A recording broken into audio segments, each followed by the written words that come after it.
सालों पुरानी बात है।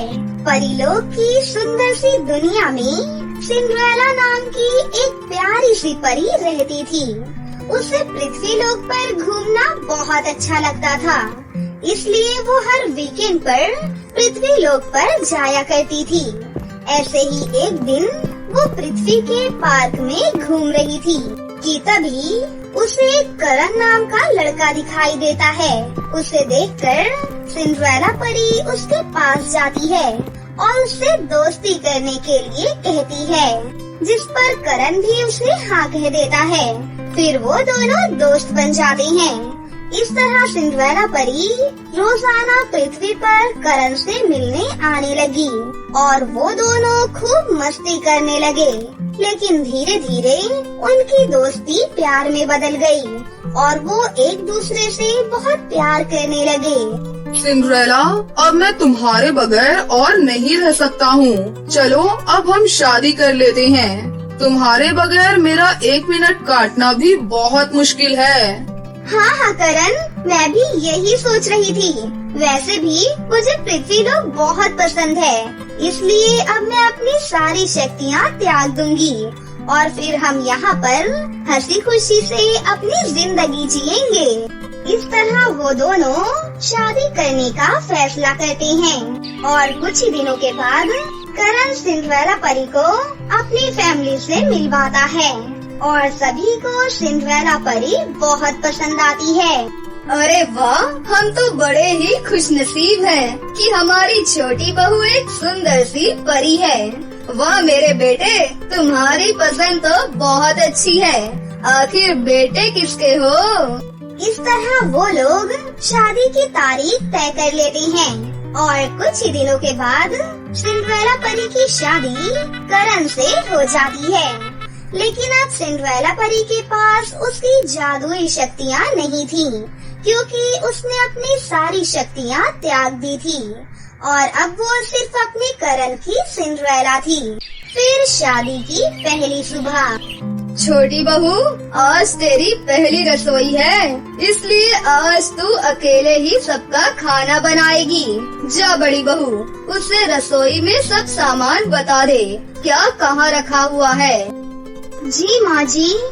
किचन में ले जाकर मीना अपनी देवरानी सिंड्रेला को सब कुछ समझा देती है कि क्या सामान कहाँ रखा है। अच्छा सिंड्रेला, अब मैं बाहर का काम निपटा लेती हूँ, तब तक तुम किचन संभाल लो और किसी भी मदद की जरूरत हो तो तुम मुझे बता देना, ठीक है? जी दीदी। ये कहकर मीना वहाँ से चली जाती है तो सिंड्रेला खुद से कहती है, ओ गॉड, ये तूने मुझे कैसी मुसीबत में डाल दिया। अपने परीलोक में तो मैंने कभी किचन में कदम तक नहीं रखा और अभी तक तो मुझे वहाँ के सामान का कुछ पता भी नहीं कि क्या कहाँ रखा है। एक गिलास गर्म पानी तो मैंने आज तक किया नहीं, फिर खाना कैसे बनाऊं? अगर मेरे ससुराल में सबको पता चल गया कि मुझे खाना बनाना नहीं आता तो फिर मेरा क्या होगा? मैंने सोचा था जादुई शक्तियों के बगैर रहना बहुत आसान है, लेकिन ये तो मेरी सोच से भी ज्यादा मुश्किल है। कुछ देर बाद ही जब मीना किचन में वापस आती है तो वो देखती है कि अभी तक सिंड्रेला चुपचाप खड़ी ही है। ये देख वो हैरान होती है और सिंड्रेला से कहती है, सिंड्रेला, इतना टाइम हो गया और अभी तक तुमने खाने को हाथ तक नहीं लगाया। कुछ ही देर में सब खाने के लिए आ जाएंगे। क्या हुआ? कोई परेशानी है क्या? या फिर कुछ समझ में नहीं आ रहा? जो भी बात है तुम मुझसे कहो, मैं तुम्हारी हेल्प करूँगी। दीदी प्लीज आप किसी को कुछ नहीं कहना, लेकिन सच कहूँ तो मुझे खाना बनाना नहीं आता, क्योंकि परीलोक में तो मैं सब कुछ जादू से करती थी, पर अब मेरे पास जादुई शक्तियाँ हैं ही नहीं। यहाँ आज मेरा पहला दिन है और पहले दिन इतनी बड़ी जिम्मेदारी मिल गई। अगर सबको पता चल गया तो मेरा क्या होगा? क्या तुम्हें खाना बनाना नहीं आता? तो ये बात तुमने मुझसे पहले क्यों नहीं कही?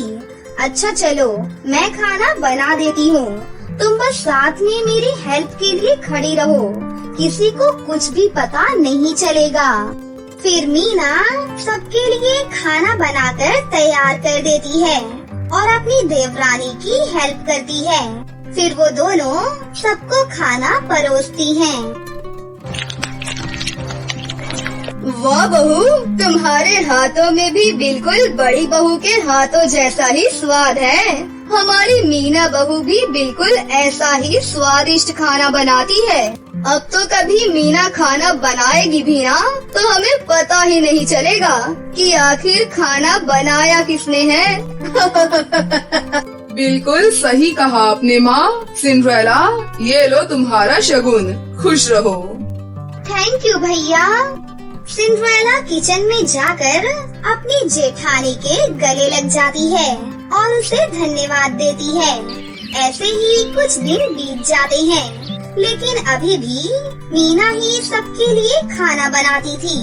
लेकिन सभी यही सोचते थे कि खाना सिंड्रेला ही बनाती है।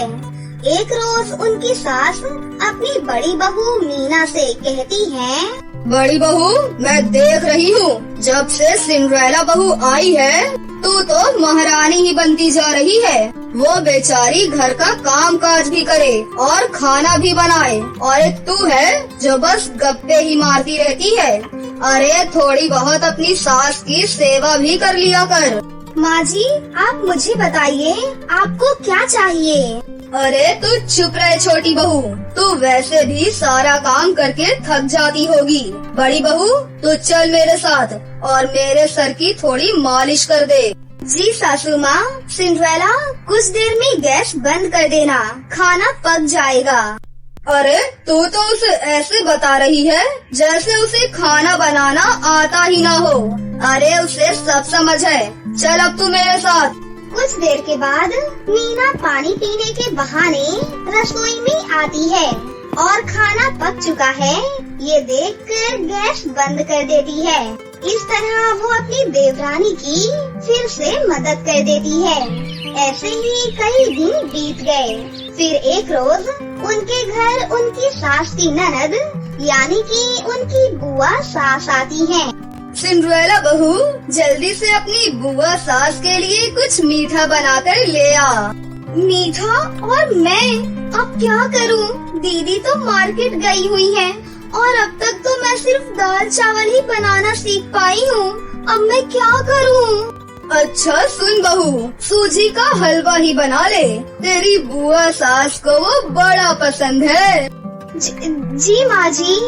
यूट्यूब की मदद से सिंड्रेला हलवा बनाने की कोशिश करती है। काफी देर हो जाती है, लेकिन जब वो हलवा लेकर नहीं आती तो उसकी सास और बुआ सास रसोई में जाकर देखती हैं। रसोई में हर जगह सूजी ही सूजी बिखरी हुई थी। कढ़ाई में ढेर सारा घी था और सिंड्रेला अपना जला हुआ हाथ लेकर रो रही थी। बहू, ये तूने अपना और रसोई का हाल क्या बना लिया है? तेरी हालत देखकर तो ऐसा लग रहा है मानो तूने जिंदगी में पहली बार खाना बनाया हो। मुझे कई सालों का तजुर्बा है। मेरे बाल धूप में सफेद नहीं हुए। इसे देखकर मैं साफ साफ कह सकती हूँ, इसने आज पहली बार खाना बनाने की कोशिश की है। क्यों रे छोटी बहू, अब सच सच बोल भी दे। हाँ माँ जी, ये सच है। मुझे खाना बनाना नहीं आता क्योंकि मैं एक परी हूँ, तो मैंने कभी कोई काम ही नहीं किया। अगर आपको सच पता चल जाता तो आप मुझे और मेरे घर वालों को ताना देती और मुझे घर से भी निकाल देती। इसलिए मैंने कुछ भी नहीं बताया और आज तक जो भी खाना बनाती थी वो मीना दीदी ही बनाती थी। छोटी बहू, बुआ जी की बातों का बुरा मत मानना। और तूने ये बात मुझे पहले क्यों नहीं बताई?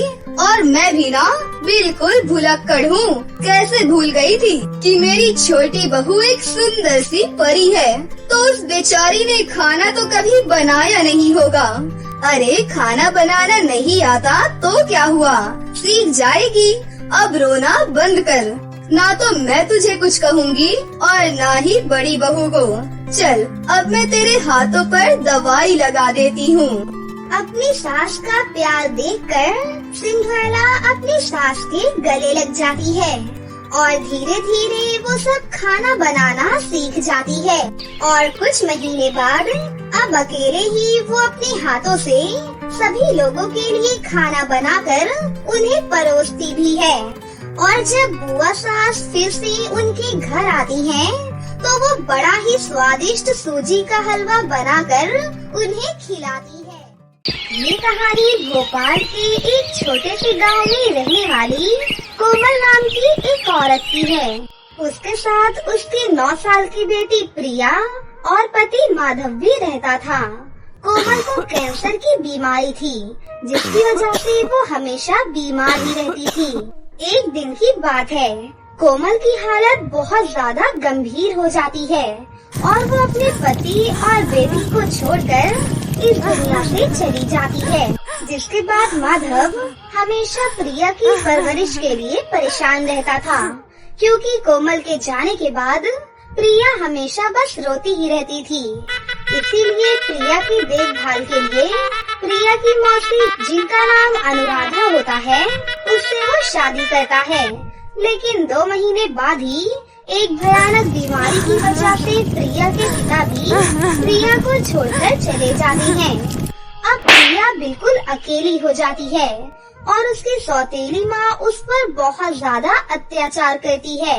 उसकी सौतेली माँ घर का सारा काम प्रिया से ही करवाया करती थी और खाने के लिए उसे सिर्फ और सिर्फ बासी रोटी ही दिया करती थी, जिसकी वजह से प्रिया की भी तबीयत बहुत खराब होने लगी। ऐसे ही कुछ दिन बीत गए। अरे करमजली, सुबह से दोपहर हो गई है, लेकिन घर का काम अभी तक खत्म नहीं हुआ। कहाँ मर गई है? जल्दी इधर आओ। तभी बाथरूम में ढेर सारे कपड़े धो रही प्रिया जल्दी से बाहर आई और अपनी सौतेली माँ से बोली, क्या हुआ माँ, कोई काम है क्या? अरे करमजली, तुझे मैं कब से आवाज लगा रही हूँ, बहरी हो गई है क्या या कान में रुई ठूस ली है? सुन, मैं थोड़ी देर के लिए बाहर जा रही हूँ। मेरे घर वापस आने तक घर का सारा काम खत्म हो जाना चाहिए, वरना तेरी खैर नहीं, समझी? चल अब निकल यहाँ से। इतना कहकर अनुराधा अपना बैग लेकर बाहर चली गई। वहीं प्रिया दोबारा से घर के कामों में व्यस्त हो जाती है। काफी समय बीतने के बाद प्रिया को बहुत तेज भूख लगती है। अरे बहुत तेज भूख लग रही है, लेकिन खाना तो खत्म हो गया है, मैं क्या खाऊं? हाँ, एक काम करती हूँ, माँ के कमरे में जाकर देखती हूँ, शायद कुछ पैसे मिल जाएं, फिर बाहर जाकर कुछ खा लूंगी।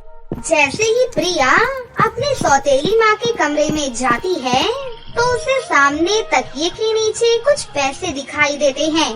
पैसे को देखकर प्रिया मन ही मन सोचती है, अरे यहाँ तो केवल 20 रुपए ही है। खैर कोई बात नहीं, मुझे और भूख बर्दाश्त नहीं हो रही है। माँ के आने से पहले नूडल्स वाले भैया के यहाँ जाकर कुछ खा लेती हूँ। ऐसे सोचकर प्रिया तकिए के नीचे से पैसे उठा लेती है और खाना खाने के लिए नूडल्स वाले की दुकान पर चली जाती है। वहाँ प्रिया 1 प्लेट नूडल्स खाती है। अब वो नूडल खाकर घर आ ही रही थी कि तभी वो देखती है कि उसकी सौतेली माँ अनुराधा गुस्से से लाल दरवाजे पर खड़ी थी और वो प्रिया का ही इंतजार कर रही थी। ये देखकर प्रिया बहुत डर जाती है। क्या हुआ माँ? मैंने कुछ किया क्या? मुझसे कोई गलती हो गई है क्या? कलमोही, इतनी देर से कहाँ मर गई थी? मैं कब से तेरा इंतजार कर रही थी। तुझे क्या लगता है तू मेरे कमरे से पैसे चुराएगी और मुझे कानों कान खबर भी नहीं होगी? अब सच सच बता, तूने मेरे कमरे से पैसे क्यों चुराए? माँ, मैंने सुबह से कुछ भी नहीं खाया था, मुझे बहुत तेज भूख लगी थी, इसीलिए मैंने आपके कमरे से पैसे लिए थे और नूडल्स वाले की दुकान से जाकर 1 प्लेट नूडल खाई है। आप मुझे माफ कर दीजिए माँ, मैं ऐसा दोबारा कभी भी नहीं करूँगी। तुझे आज मैं ऐसी सजा दूंगी कि तू जिंदगी भर याद रखेगी। प्रिया रोते रोते अपनी सौतेली माँ से बहुत माफी मांगती है, लेकिन गुस्से से लाल अनुराधा ने उसकी एक ना सुनी। फिर वो एक मोटा सा डंडा लाकर प्रिया को मारने के लिए पकड़ने लगी और प्रिया के दोनों हाथों पर मारने लगी। तभी प्रिया दर्द से कराहते हुए बोली, मुझे बहुत तेज दर्द हो रहा है माँ, मत मारो माँ, मुझे बहुत दर्द हो रहा है। इस मार की वजह से तुझे पूरी जिंदगी भर का सबक मिल गया कि घर में चोरी करने की सजा क्या होती है। अब अपनी इस मनहूस सी शक्ल को लेकर यहाँ से फुट ले, भाग यहाँ से। प्रिया रोते रोते वहाँ से चली जाती है और चलते चलते गांव के बाहर एक नदी के किनारे बैठ जाती है और जोर जोर से रोने लगती है। उसके हाथों में बहुत तेज दर्द हो रहा था। रोते रोते वो अपने माता पिता को याद करने लगती है। माँ, पिताजी, आप कहाँ हैं? मुझे छोड़कर आप लोग क्यों चले गए? यहाँ मैं बिल्कुल अकेली हूँ। मेरा इस दुनिया में आपके सिवा कोई भी नहीं है माँ। ये सौतेली माँ मुझे बहुत मारती है और कुछ खाने के लिए भी नहीं देती है। तभी अचानक प्रिया को किसी के दर्द से कराहने की आवाज आती है। कोई है यहाँ? कोई है तो प्लीज मेरी मदद करो। मुझे बहुत तेज दर्द हो रहा है। लगता है कोई मुसीबत में है, मुझे जाकर उनकी मदद करनी चाहिए। इतना कहते हुए प्रिया उस दिशा में आगे बढ़ती है जहाँ से आवाज आ रही थी। कुछ दूर चलते ही प्रिया एक घायल प्यारी सी परी को देखती है और वो हैरान होकर बोलती है, अरे ये तो एक परी है, लेकिन इस हालत में। परी, क्या हुआ आपको और आपकी ये हालत कैसे हुई? मुझे बहुत ज्यादा चोट लगी है, मैं उठ भी नहीं पा रही हूँ। प्लीज मेरी मदद करो। लेकिन आपकी ये हालत किसने की? मैं परियों की रानी हूँ, सिंड्रेला परी। एक दुष्ट परी ने मेरी ऐसी हालत कर दी है। मुझे बहुत तेज प्यास लगी है, क्या तुम मेरे लिए पानी ला सकती हो? फिर प्रिया उस परी को एक पेड़ के नीचे एक पत्थर पर बैठा देती है और झट से नदी से पानी लाकर उसे रानी परी को पिला देती है। उसके बाद रानी परी उसे अपने बारे में बताती है। तुम्हारा बहुत बहुत धन्यवाद, तुमने मेरी मदद की है। कृपया करके बस मेरा एक छोटा सा काम कर दो। मेरी जादुई छड़ी यहाँ कहीं खो गई है, उसे खोजकर मुझे दे दो, जिससे मेरी शक्तियाँ वापस आ जाएंगी और मैं बिल्कुल ठीक हो जाऊंगी। अच्छा, आप मेरा यहीं पर इंतजार कीजिए, मैं आपकी जादुई छड़ी ढूंढकर अभी लाती हूँ। इतना कहकर प्रिया रानी परी की छड़ी ढूंढने लग जाती है। काफी मुश्किलों के बाद आखिरकार प्रिया को कुछ कटीली झाड़ियों के बीच रानी परी की जादुई छड़ी मिलती है। शुक्र है रानी परी की जादुई छड़ी आखिर मिल ही गई। मैं जल्दी से रानी परी को ये देकर आती हूँ। प्रिया ने जैसे तैसे उन कटीली झाड़ियों से अपने जख्मी हाथों की बिना परवाह किए उस जादुई छड़ी को निकाल ही लेती है और उसे ले जाकर रानी परी के हाथों में सौंप देती है। ये लीजिए रानी परी, आपकी जादुई छड़ी। सिंड्रेला परी ने जैसे ही जादुई छड़ी अपने हाथों में ली तो उसके सारे जख्म बिल्कुल ठीक हो गए। अब प्रिया ने रानी परी सिंड्रेला से पूछा, रानी परी सिंड्रेला, आप यहाँ पर क्या करने आई थी? लगभग 30 साल पहले एक दुष्ट परी परीलोक से भागकर पृथ्वी लोक पर आ गई थी। वो बहुत ही खतरनाक है और बहुत ताकतवर भी है। उसे मैं बहुत समय से ढूंढ रही हूँ। अब हमें खबर मिली है कि वो इंसानी रूप को धारण करके इसी गांव में रहती है। वो इतनी ज्यादा खतरनाक है कि उसका पकड़ा जाना बहुत जरूरी है और हमें पता चला है कि वो अपने आप को और शक्तिशाली बनाने के लिए हर रोज इंसानों की बलि दे रही है। लेकिन रानी परी, जितना मैंने सुना है परियां तो लोगों की मदद के लिए है ना, लेकिन ये परी ऐसे क्यों कर रही है? ये दुष्ट परी सबसे ज्यादा शक्तिशाली परी बनना चाहती है। इसी वजह से इसको अच्छाई बुराई में फर्क नहीं नजर आ रहा और ये अब इतनी ज्यादा खतरनाक हो चुकी है कि उसका पकड़ा जाना बहुत ज्यादा जरूरी है। लेकिन आप उसे पहचानोगे कैसे? उसको पहचान पाना तो मुश्किल होगा ना, क्योंकि वो तो एक इंसानी रूप में है। हाँ, तुम बिल्कुल सही कह रही हो, क्योंकि वो इंसानी रूप को धारण करके रह रही है, इसीलिए उसका पकड़ा जाना मुश्किल हो रहा है। लेकिन जब मैं उससे लड़ रही थी तो मैंने उसके माथे पर अपनी जादुई तलवार से वार किया था, जिससे उसके माथे पर एक काला निशान पड़ गया था।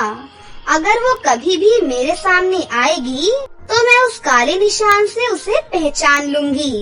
ये कहते हुए रानी परी सिंड्रेला की नजर प्रिया के जख्मी हाथों पर जाती है। अरे, तुम्हारे हाथों पर ये चोट कैसे लगी?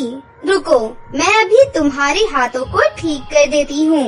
ये कहते हुए सिंड्रेला परी ने अपनी जादुई छड़ी की मदद से प्रिया के दोनों हाथों को ठीक कर दिया। तब प्रिया ने रोते रोते अपनी सौतेली माँ के बारे में सारी सच्चाई परी को बताई। तुम फिक्र मत करो, तुमने मेरी जान बचाई है। अब तुम खुशी खुशी अपने घर वापस जाओ। अगर अब कभी भी तुम्हें तुम्हारी सौतेली माँ परेशान करे तो तुम मुझे याद कर लेना, फिर देखना मैं उसके साथ क्या करती हूँ। और तुम अपने साथ ये जादुई हीरा लेकर जाओ। जब भी तुम्हें मेरी जरूरत पड़े तो तुम इस हीरे को अपने हाथ में रखकर मुझे याद करना, मैं आ जाऊंगी। इतना कहकर रानी परी सिंड्रेला वहाँ से अदृश्य हो गयी।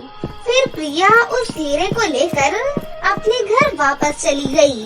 रात को जब प्रिया अपनी सौतेली माँ को खाना परोस रही थी, तब उसने अपनी सौतेली माँ के माथे पर वही काला निशान देखा। निशान देखते ही प्रिया सोचने लगी, अरे, माँ के माथे पर काला निशान है। ये निशान तो बिल्कुल वैसा ही है जैसा मुझे रानी परी ने बताया था, लेकिन ये निशान माँ के माथे पर कैसे? मुझे कुछ समझ में नहीं आ रहा। इसके बाद प्रिया अपने कमरे में जाकर पूरी रात यही सोचती रही। फिर अगले दिन सुबह होते ही प्रिया ने रानी परी के दिए हुए उस जादुई हीरे की मदद से रानी परी सिंड्रेला को याद करने लगी और पलक झपकते ही रानी परी सिंड्रेला वहाँ पर प्रकट हो गयी। क्या हुआ? तुम्हें तुम्हारी सौतेली माँ ने फिर से परेशान किया? नहीं रानी परी, मैंने कुछ बताने के लिए आपको यहाँ बुलाया है। कल आपने जो निशान के बारे में मुझे बताया था, मैंने ठीक वैसा ही काला निशान अपनी सौतेली माँ के माथे पर देखा है। ये तुम क्या कह रही हो? क्या तुम मुझे अपनी सौतेली माँ के पास लेकर जा सकती हो? हाँ, क्यों नहीं, वो तो अभी सो रही है, चलिए मेरे साथ। इतना कहकर प्रिया रानी परी को लेकर अपनी सौतेली माँ के कमरे में चली गई। जैसे ही रानी परी ने प्रिया की सौतेली माँ को देखा तो वो पहचान गई कि ये वही दुष्ट परी है। फिर रानी ने अपनी शक्तियों से सारी सच्चाई पता लगाते हुए प्रिया से कहा, इस दुष्ट परी ने तुम्हारी सौतेली माँ की हत्या कर उनका रूप धारण कर लिया है। ये सुनकर प्रिया बहुत डर गई। अरे डरो नहीं, मैं तुम्हें कुछ भी नहीं होने दूंगी। उसके बाद रानी परी सिंड्रेला ने अपनी जादुई शक्तियों से उस दुष्ट परी को एक रस्सी से बांध दिया। तुम्हें क्या लगा था तुम मुझसे बच पाओगी? इंसानों की हत्या करने की सजा तुम्हें जरूर मिलेगी। रानी परी की बात सुनकर उस दुष्ट परी ने अपना असली रूप धारण कर लिया और अपने आप को आजाद करने की बहुत कोशिश करने लगी, लेकिन वो अपने आप को आजाद ही नहीं कर पाई। तभी रानी परी सिंड्रेला की जादुई छड़ी से एक तेज रोशनी निकलती है और उस शैतान परी को जलाकर राख कर देती है। रानी परी जी, आपने गांव के बाकी लोगों की जान बचाई, आपका बहुत बहुत धन्यवाद। लेकिन मेरी सौतेली माँ भी अब नहीं रही, अब मैं बिल्कुल अकेली हो गई हूँ। मेरा इस दुनिया में कोई भी नहीं है। ये कहकर प्रिया जोर जोर से रोने लगी। अरे प्रिया बेटी, अब रोना बंद करो, तुम मेरे साथ परीलोक में रहोगी। आज से तुम्हारी सारी जिम्मेदारी मेरी है। क्या सच में रानी परी सिंड्रेला? रानी परी सिंड्रेला नहीं, मुझे माँ कहो। बेटी, आज से मैं तुम्हारी माँ हूँ। अब चलो, परीलोक में सारी परियां हमारा इंतजार कर रही होंगी। इतना कहकर रानी परी सिंड्रेला प्रिया को लेकर परीलोक वापस चली जाती है। कुछ ही दिनों में प्रिया वहाँ सभी परियों के साथ काफी घुल मिल गई। उसके बाद से प्रिया अपनी रानी परी माँ के साथ परीलोक की दुनिया में हंसी खुशी से रहने लगी। किरण छठी क्लास में पढ़ती थी। किरण पढ़ने में बहुत तेज थी, पर लक्ष्मी उससे रूठी हुई थी। किरण अपनी दादी के साथ रहती थी। जब किरण केवल 3 साल की थी, तभी किरण के माँ बाप का एक्सीडेंट हो गया था और किरण इस दुनिया में अपनी दादी के साथ अकेली रह गई। किरण का पूरी दुनिया में एक ही सहारा था और वो थी उसकी दादी। उसकी दादी का भी पूरी दुनिया में एक ही सहारा था और वो थी किरण। दादी माँ, देखो, इस बार क्लास में फिर से मेरे सबसे ज्यादा नंबर आए हैं। मैंने सबको पीछे कर दिया। हर विषय में मेरे सबसे ज्यादा नंबर आए हैं। अब तो आप खुश हो ना दादी? जियो मेरी लाल, जुग जुग जियो, खूब मेहनत करो, बहुत आगे बढ़ो। मेरी दुआ है गुड़िया, मैं रहूं ना रहूं, तुम बहुत आगे बढ़ना। ऐसी बातें मत किया करो दादी, आप ही तो हो, इसीलिए तो मैं हूँ। बड़ी बड़ी बातें कर रही है, चल जा खाना खा। किरण खाना खाने के लिए चली जाती है और खाना खाकर सो जाती है। आखिर सच ही तो कह रही थी किरण। उसकी दादी के बिना पता नहीं उसका क्या होता। यही सब सोचते हुए किरण सो जाती है। जब किरण सुबह उठती है तो देखती है कि दादी अभी तक उठी नहीं। दादी हमेशा उससे पहले उठ जाती थी। किरण दादी को उठाने पहुंचती है। वो बहुत कोशिश करती है, पर दादी उठती ही नहीं। दादी अब कभी न खत्म होने वाली नींद में सो चुकी है। दादी किरण को छोड़कर जा चुकी थी। दादी ऐसा मत कहिए दादी, पहले ही मुझे माँ बाबूजी छोड़कर जा चुके हैं, अब आप भी छोड़कर चली जाओगी तो मैं क्या करूँगी दादी? तुम्हारे बिना इस अनाथ का भविष्य क्या होगा दादी? दादी आंखें खोलो ना दादी। अपनी दादी का अंतिम संस्कार करके किरण स्कूल पहुंचती है। धीरे धीरे किरण फिर से पढ़ाई करने लगती है। हमेशा की तरह अपना काम समय पर करती है और अब उसने सुबह सुबह उठकर खाना बनाना भी सीख लिया है। पर धीरे धीरे घर का सारा खाना खत्म हो रहा है। इस बात की चिंता में किरण स्कूल पहुंचती है। स्कूल पहुंचते ही प्रिंसिपल के रूम में बुलाया जाता है। देखो किरण, हमें तुम्हारी मुश्किलों का एहसास है, इसीलिए हमने तुम्हें 2 महीनों से कुछ नहीं बोला। पर हमने यहाँ कोई अनाथालय थोड़ी ना खोल रखा है जो यहाँ पर फ्री में पढ़ाई करवाते बैठेंगे। पर मैडम प्लीज मुझे कुछ समय दे दीजिए। मैं तुम्हें 1 मिनट भी एक्स्ट्रा नहीं दे सकती। कल तुम फीस लेकर आओगी तो ही आना, वरना कहीं मुफ्त वाले स्कूल में अपना एडमिशन करवा लेना, समझ गई? मैडम प्लीज समझने की कोशिश कीजिए। मेरे पास ज्यादा समय नहीं है, अब तुम जा सकती हो यहाँ से। किरण शायद स्कूल से आखिरी बार घर वापस आ रही है। घर पर खाना खत्म हो रहा था और स्कूल पर भी पाबंदी लगने वाली थी। तभी उसकी नजर एक घर के बाहर बैठे आदमी पर गई।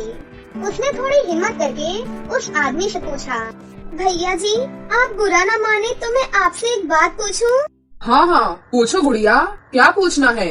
कुछ दिनों पहले मेरी दादी खत्म हो गई और मैं अनाथ हो गई। नहीं आप चिंता मत कीजिए, मैं आपसे कोई पैसे वैसे नहीं मांगूंगी। तो फिर क्या मांगने वाली हो गुड़िया? पैसे मत दीजिए भैया जी, बस मुझे काम दे दीजिए। आप जो कहेंगे जैसा कहेंगे मैं वैसा करूँगी। बस बीच में स्कूल जाने के लिए थोड़ा समय चाहिए होगा और इतनी तनख्वाह चाहिए कि मैं 2 वक्त की रोटी खा सकूं और स्कूल की फीस भी भर सकूं।